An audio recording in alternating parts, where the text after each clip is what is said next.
যেই ফ্যাসিবাদ বাংলার সীমান্ত থেকে বিতাড়িত করা হয়েছে, সেই ফ্যাসিবাদ এবং তার কোন দোসর বাংলার ক্ষমতার মসনদে আর আসতে পারবে না ইনশাআল্লাহ। আমাদের সঙ্গে যদি কেউ বিরোধ তৈরি করতে আসেন, আমাদের শান্তিপ্রিয় চলার পথে যদি কেউ প্রতিবন্ধকতা তৈরি করতে আসেন, রাজপথে মোকাবেলা করব আমরা ইনশাআল্লাহ। এই প্রস্তুত থাকবেন তো? জীবন দিতে হলে জীবন দেব, রক্ত দিতে হলে রক্ত দেব। দেশ এবং জাতির প্রশ্নে কারো কাছে মাথা নত করব না। আজও যারা স্বপ্ন দেখছে বিদেশি প্রভুদেরকে খুশি করে আবার ক্ষমতার মসনদে আসবে, তাদেরকে বলতে চাই, বাংলাদেশের মানুষ আজ ঐক্যবদ্ধ। বাংলার মানুষ আজ রাজপথে অবস্থান নিয়েছে। আমরা রাজপথে নেমেছি জুলাই সনদ বাস্তবায়নের গণভোটে হা বাক্সকে বিজয়ী করার মধ্য দিয়ে আগামীর বৈষম্যহীন ফ্যাসিবাদ মুক্ত বাংলার ভিত আমরা তৈরি করব ইনশাআল্লাহ। ইন্টারিম সরকার, ইতিহাস আপনাদেরকেও ক্ষমা করবে না। ইতিহাস কাউকে ক্ষমা করে না। মনে রাখবেন, ইতিহাসের দায়ে পরিশোধ করতে পারবেন না, কলঙ্ক নিয়ে বিদায় নিতে হবে। মাথা নত করেছি একজনের কাছে। কার কাছে? ইনশাআল্লাহ আল্লাহর রহমতে আগামীর বাংলাদেশ হবে ইসলামের বাংলাদেশ। আসসালামু আলাইকুম ওয়া রাহমাতুল্লাহ। আলহামদুলিল্লাহি রাব্বিল আলামিন, والصلاة والسلام على سيد الأنبياء والمرسلين وعلى آله وأصحابه أجمعين. أعوذ بالله من الشيطان الرجيم. بسم الله الرحمن الرحيم. الذين إن مكناهم في الأرض أقاموا الصلاة وآتوا الزكاة وأمروا بالمعروف ونهوا عن المنكر. صدق الله العظيم.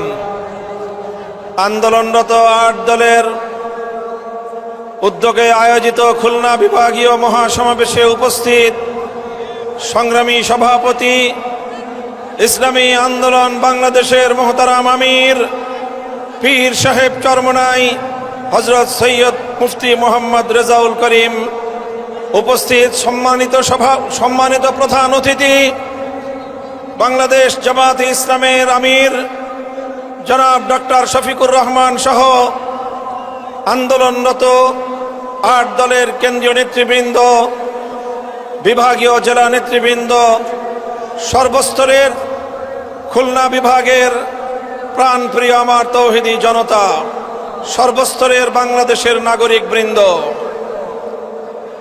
আজ বাংলাদেশের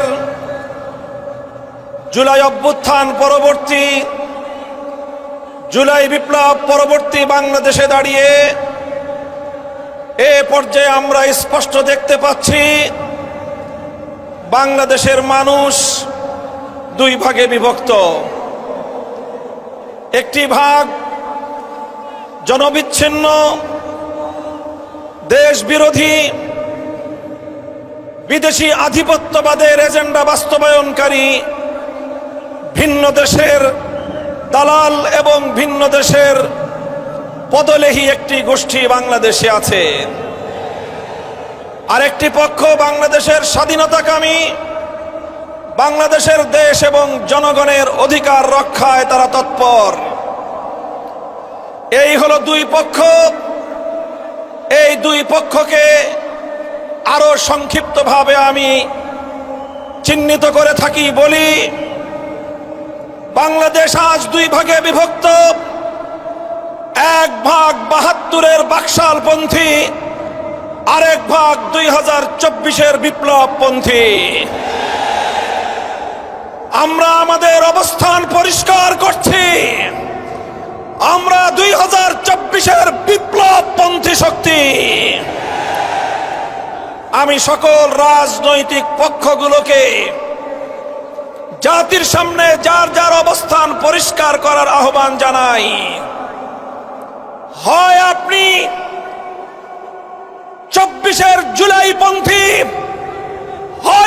24-এর বিপ্লবপন্থী, হয় আপনি বৈষম্য বিরোধী বাংলাদেশের পন্থী, আর না হয় আপনি 72-এর বাকশালের দোসর।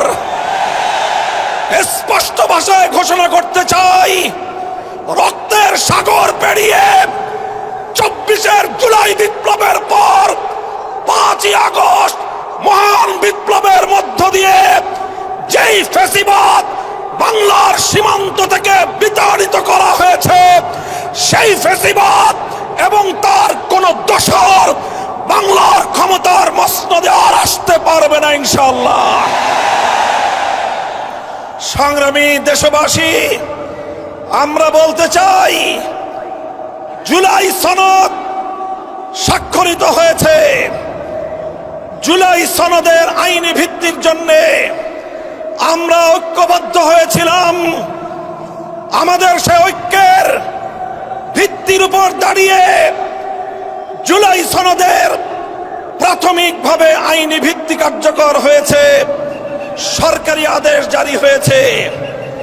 আমরা দাবি করেছিলাম জুলাই সনদকে চূড়ান্তভাবে আইনি ভিত্তি প্রদানের জন্য গণভোটের আয়োজন করতে হবে।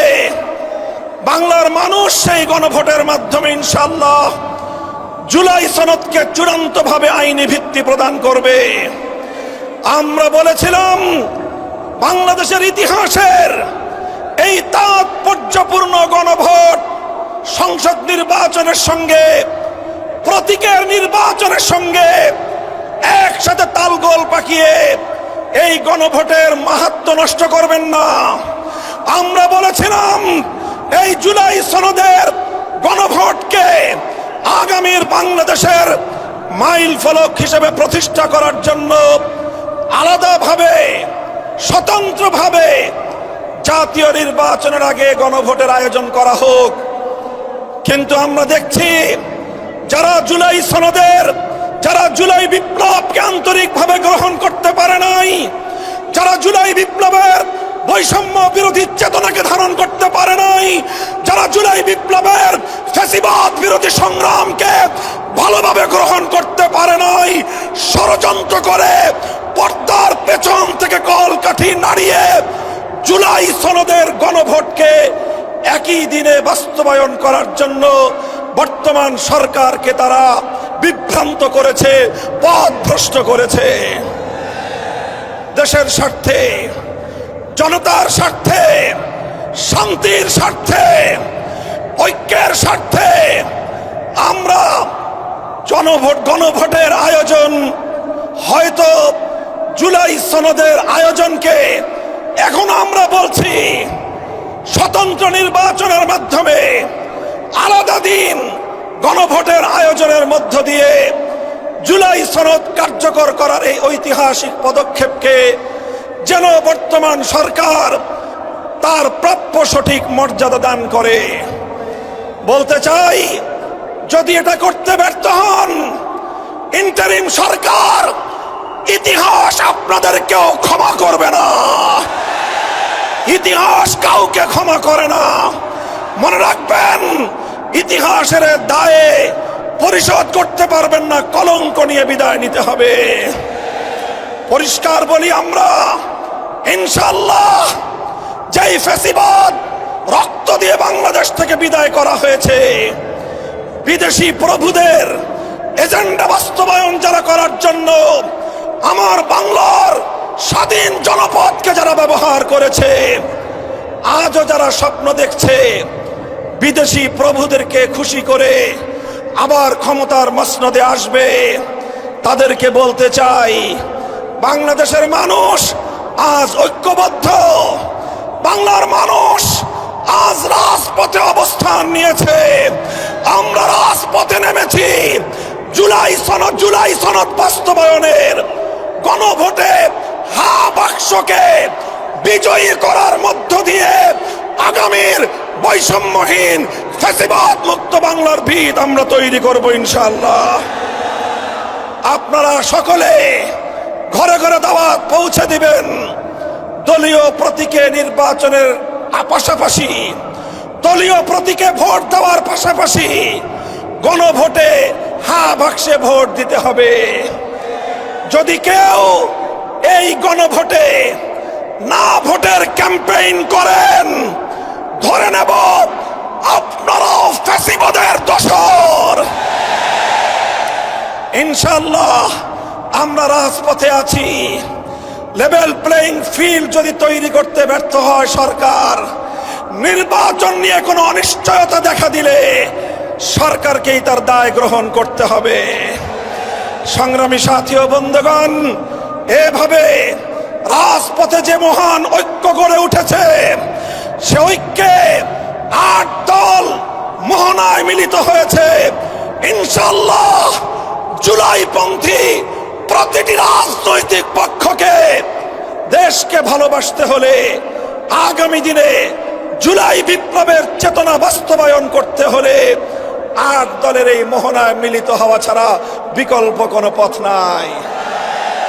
বক্তব্য শেষ করব শেষ প্রাঙ্গণে, শেষ প্রান্তে দাঁড়িয়ে বাংলাদেশের মানুষের অধিকার আদায়ের, আধিপত্যবাদ বিরোধী আন্দোলনের অবিসংবাদিত নেত্রী বেগম খালেদা জিয়ার জন্য আমি দোয়া করছি, সকলকে আহ্বান জানাচ্ছি। তার জন্য, তার দীর্ঘ হায়াতের জন্য, সুস্থতার জন্য আমরা দোয়া করব। দলীয় সংকীর্ণতার ঊর্ধ্বে উঠে দেশ এবং জাতিকে ভালোবাসতে চাই আমরা।